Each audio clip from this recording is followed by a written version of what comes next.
Right, so hey everyone and welcome back to another budget photography video. So the cheapest Mac is currently this one. The 2020 Mac Mini.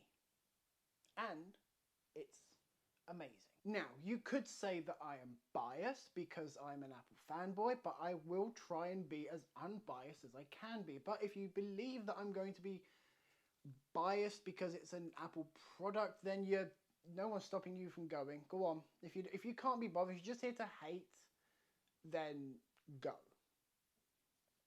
There are some pros to this device and there are a few cons to this device. Of course there are, such as gaming. This device is going to be absolutely crap for gaming, which a lot of people tend to really like these days. And to me, I don't game on this. I'm not a gamer, PC gamer and whatever. I can't be bothered. I'm not really a gamer person. I don't mind a bit of COD and a bit of Battlefield, but I don't want to play PC games. I get too bored of them and the controls for the keyboard and But anyway, maybe you need a PC to game on. This device is not that. Not at all. It can game. It can. It just can. But you're probably going to get a lot more performance for the price if you go into the PC market. So I just want to say that outright first. But if you're someone like me, or someone that just needs a computer, then the 2020 Mac Mini might be just perfect for you. Why don't we go over some of its specs? Well, I've got the base one right here. It's got a 1 gigabit Ethernet port, 8 gigabytes of RAM and 256 gigabytes of storage. You also get probably the most ports in any Apple product on the Mac Mini, including, as I said, an Ethernet port, a HDMI port, two Thunderbolt ports, two USB-A ports, and something that's only on probably about one, maybe two other Apple devices, the 3.5mm headphone jack. Which is really nice, although I do kind of wish there was a mic input, because I don't really want to use an external DAX to record audio on this thing if I wanted to, but anyway.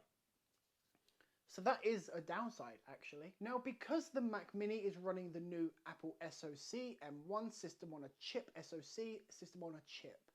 That's what it stands for.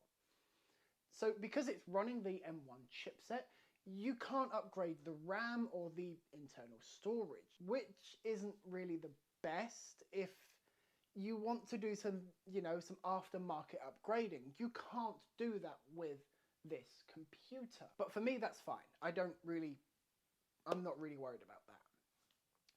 I would suggest getting the most amount of RAM that you can afford at the time that you buy it, if you are going to buy one. If you can get the 16 gigabytes of RAM or more, then go for that one. Get as much specs as you can afford.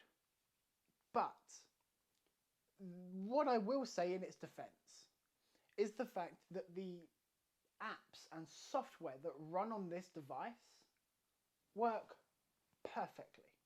I have Activity Monitor running on here every now and then, and especially when I'm doing an edit. Now, I edit in 4K and I export in 4K, and I've never usually used more than about 4.5 gigabytes of RAM, which is surprising, bearing in mind I do edit in quite a high codec and it's 4K, and I know I do edit in Final Cut Pro, so that is probably better optimized than something like Adobe's Premiere Pro. I mean, that's just crap anyway, but we'll leave that aside. Another thing, while I am editing, I have never heard this thing at all. It is silent. It is on now. Look, let me get my microphone is here, so I'm going to take this off and I'm going to put it behind the computer. That is now at the fan. You are now listening to the fan. I can't hear anything at all. Like, let's just put that back there and we'll just sit in silence for a second. Look, listen. Nothing. It's running. I could open Final Cut Pro now. And yes, even with only 8 gigabytes of RAM, apps still work just snappy. They just snap up. Some bigger apps do take a little bit of time. That's to be expected with only 8 gigabytes of RAM. I do wish the base RAM was more, but I wanted to get the base one because I just couldn't be bothered to spend more, but that's not the point. That's the point. Price. The base one, this one starts at £699.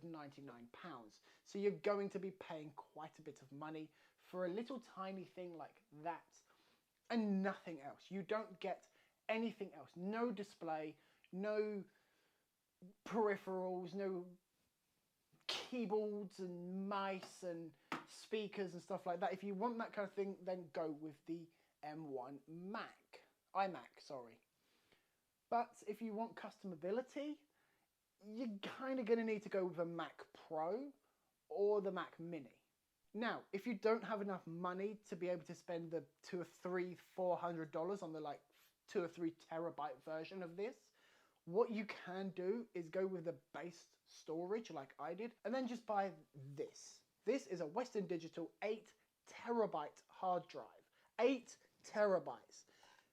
This was about £150 here in the UK for 8 terabytes.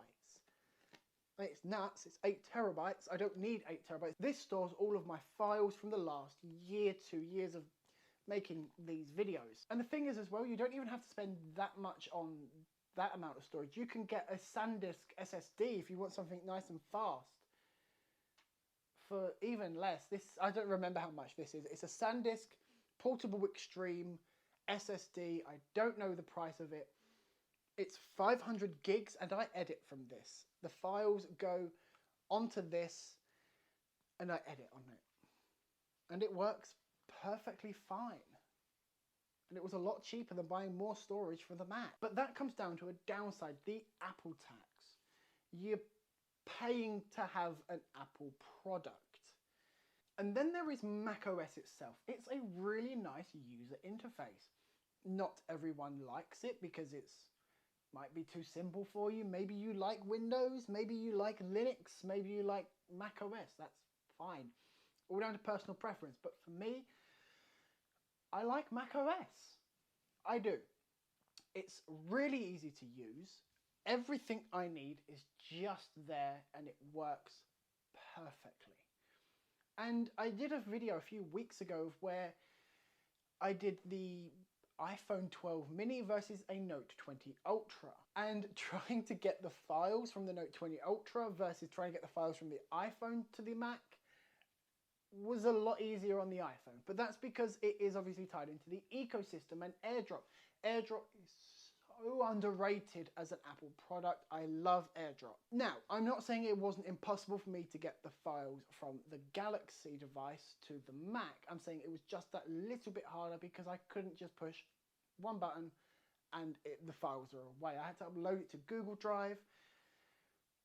And then I think Google Drive compressed them, even though they weren't meant to be compressed. So I ended up plugging it into the Mac itself and transferring the files that way, because Androids work as a storage device, whereas iPhones don't let you do that. So that is a benefit of having an Android. You can use it as a USB portable hard drive or solid state drive, and yeah.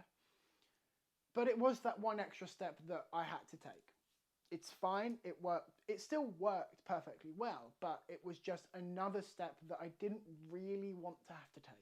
And that kind of ties into the ultimate thing that people love, and that's the ecosystem. Everything works. It just works. That's the thing. It just works. They all work perfectly well together.